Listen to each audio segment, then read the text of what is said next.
தாய் தமிழ் உறவுகளுக்கு வணக்கம். பிரபல பெண் தலைவருக்கு துணை முதலமைச்சர் பதவி, மூத்த தலைவர்கள் அதிர்ச்சி என்ற தலைப்பில் இந்த காணொளியை காண்கிறோம்.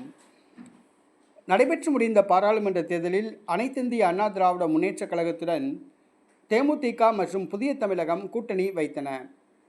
தேமுதிக 5 தொகுதிகள் பெற்று 5 தொகுதிகளிலும் தோல்வியடைந்தது. இந்த சூழ்நிலையில் ஜூலை மாதம் காலியாக உள்ள ராஜ்யசபா உறுப்பினர் பதவி தனக்கு தருவதாக அதிமுகவுடன் ஒப்பந்தம் ஏற்கனவே போடப்பட்டுள்ளது என்று பிரேமலதா கூறினார். ஆனால் எடப்பாடியோ யார் சொன்னது என்று கேட்டார். தற்பொழுது பிரேமலதா அது பற்றி வாய் திறக்க மறுக்கிறார்.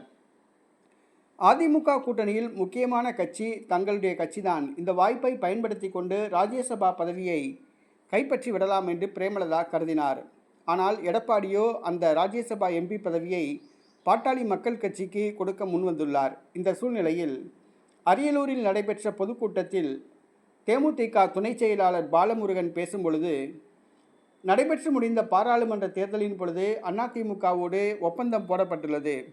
2026ஆம் ஆண்டு நடைபெறவுள்ள தமிழக சட்டப்பேரவை தேர்தலில் பிரேமலதாவுக்கு துணை முதலமைச்சர் பதவி வேண்டும் என்று கேட்டதாகவும், அதற்கு சம்மதித்து ஒப்பந்தத்தில் எடப்பாடி பழனிசாமி கையெழுத்திட்டுள்ளார் என்றும் பாலமுருகன் கூறியுள்ளார். மேலும் பிரேமலதா துணை முதலமைச்சராக அதிமுக கூட்டணி வெற்றி பெற தேமுதிக தொண்டர்கள் இப்பொழுதே பாடுபட வேண்டும் என்று கூறியுள்ளார். பிரபல பெண் தலைவர் பிரேமலதா விஜயகாந்துக்கு துணை முதலமைச்சர் பதவி எடப்பாடி தருவதாக வாக்களித்திருப்பது பாலமுருகன் கூறியிருப்பது அதிமுக வட்டாரத்தில் பரபரப்பை ஏற்படுத்தியுள்ளது. இதனால் அதிமுக மூத்த தலைவர்கள் வேலுமணி, தங்கமணி உள்ளிட்டவர்கள் அதிர்ச்சி அடைந்துள்ளார்கள்.